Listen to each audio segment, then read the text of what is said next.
Hello again from my front porch. I'm actually a little bit surprised to be talking to you from my front porch because I expected to be at the Boone Speedway. See, here's what happened. I was up there to sing the National Anthem, and they had a few crossed wires, and they had double booked anthem singers today. And so I didn't sing. The other anthem singer was a young teenage girl from there in Boone, and they asked if, since she was there from Boone and I'd come from Des Moines, they asked if she'd be able to come back tomorrow. But because they are doing it at an odd time, they have you sing at 1:30, 2 o'clock in the afternoon. That meant today she'd had to leave school, and tomorrow was going to be a scheduling issue as well. And so her mom said she would not be able to come back tomorrow. And so at that point, I withdrew. I opted to not do it, let her do it. I'd like to say this was the first bit of confusion that I had trying to get this all scheduled with the folks there. But it was not, sadly. This is it was kind of like the cherry on the sundae of confusion. And I won't go into all that. It's irrelevant. The announcer fellow that I spoke with said that he felt bad about how it was all handled, and he said the lesson for him is in the future that he needs to just handle this piece himself and make sure it gets done. And okay, sure, whatever. They did say that they may have that they have opening tomorrow. They don't have someone sign up tomorrow, which I thought was kind of funny because the event is going on right now, and they didn't have anyone for tomorrow. So I've talked with my coworker and my boss and made sure that it wasn't going to be a huge issue for me to go back up tomorrow. Now I'm not going to take the whole day off again like I did today. I'm just going to take the afternoon off and go do that. But so I'm going to try it Wednesday. Now here's the downside. Today it actually was a beautiful day. It rained hard all night, but then this morning it had stopped raining and the sun came out, a little bit overcast. Like right now, it's even a little bit overcast at this point still, but it hasn't really rained. There was just when I was driving home, in fact, from Boone, I drove through just a very minor bit of very light sprinkle, and that was it. And it was gone like that. And so it was a perfect day to be out there singing the National Anthem, and it's going to be a perfect day to be watching the races too. Tomorrow, on the other hand, the weather forecast says about a 90% chance of rain. And so the announcer said that, while they have the opening tomorrow, check in with them in the morning, because even if I could do it, there's a chance that they might not, they may have to alter their own plans there. They may not need a singer for tomorrow. So that would be just my luck. That would be the final nail in the coffin.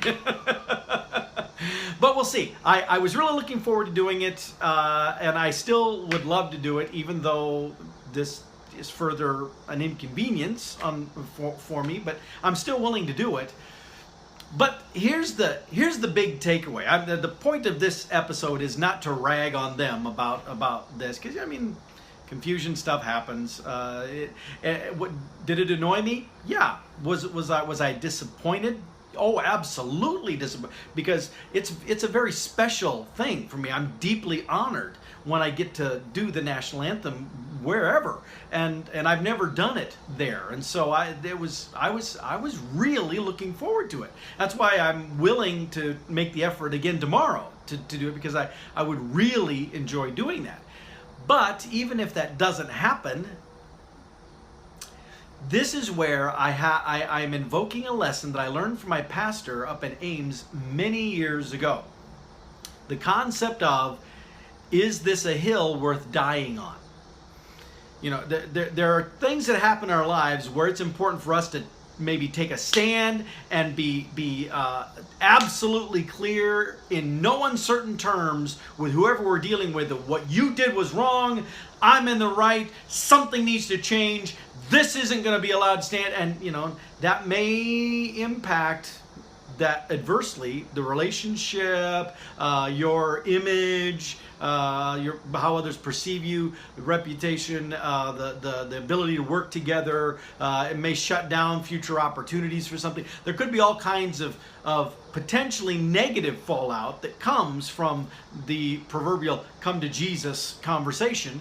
But that's the concept of, is this a hill worth dying? Because if you're going to go to battle, if you're going to go to war over this thing, if you're going to say, if today I was going to say, excuse me, I took the entire day off. I drove all the way up here from Des Moines.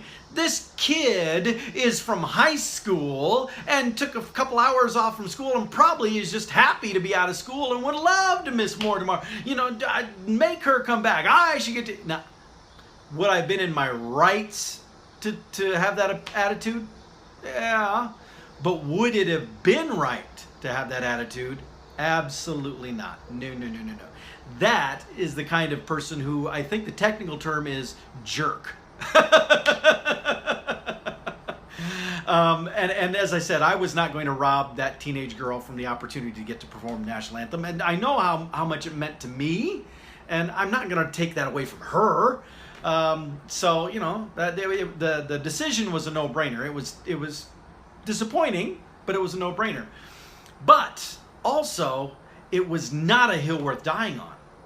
It was not worth even going to battle over, because number one, there may be other opportunities for me to sing there, unless I pull the prima donna routine and they go, man, what a jerk, don't let him do anything with us again. Even though maybe they were in the wrong, my reaction could burn that bridge and burn it, probably nuke it beyond any opportunity to ever reconstruct. Not only that, but you never know who else is listening either. You know, there are other spectators who are sitting in kind of the VIP area. There's other announcers, other officials that they may have connections with different stuff. And, you know, if you act like a jerk in front of people, that word can get out. Or it could be that you're looking at some opportunities to do things down the road and you suddenly run into this person. They go, oh, I remember you. Yeah, that could be bad. On the other hand, you do something noble. And understand, I did not withdraw from doing this so that I could benefit in some way. That's not it at all. The benefit I wanted was to sing. But every choice we make does have consequences, negative or positive. And so when we behave when we behave demonstrating a positive character, a good character, we also send a message to those around us that hopefully they'll remember that too. And that now I'd like to think that if I encounter any of these individuals again, they'll be like, oh, I remember you. Oh yeah, you're that guy who let the girl sing National Anthem. That was really good of you. That was big of you. You know, I'm not fishing for that compliment, but I'd like to think that what I did would leave a positive impression on those who observed, which is a lot better than leaving a negative impression on those who observed. So was it a hill worth dying on? Absolutely not. In fact, it wasn't even a hill worth doing battle on. It's not that important thing. Was I the wronged party? Well, sort of. The poor girl was the wronged party too. We were both thrown into the same issue, and so we were both victim in that scenario. And again, would I be justified in taking on the victim mentality and you treated me bad? Sure. Would I be justified? Sure. But what would it accomplish? What would I gain from that? Nothing. Absolutely nothing. So, it was not a hill worth dying on. I hope to get a chance to maybe climb up that hill tomorrow again and still not die on it, but stand proudly on top, waving the flag and proclaiming, my pride and appreciation. That would be the ideal. So, rain, please. Cooperate tomorrow. It'd be great if it was as nice as it was today for it, but that may be asking a lot this week considering the forecast. But even if it gives just a window to allow me to go and sing the National Anthem, that's fine. So anyway, that's my little life lesson for all of us today. You have something happen where you think all the pieces are there, the plans are all fit together, you're excited about it, and then all of a sudden life yanks the rug out from underneath you. How do we respond? Do we respond with, that's not fair, I demand justice, or do we stop and evaluate, is that really a hill worth dying on? 99.99999999999% of the time, the answer is going to be no. And with that, I'll see you next time. Hopefully from the Boone Speedway. But regardless, I'll see you next time from my front porch.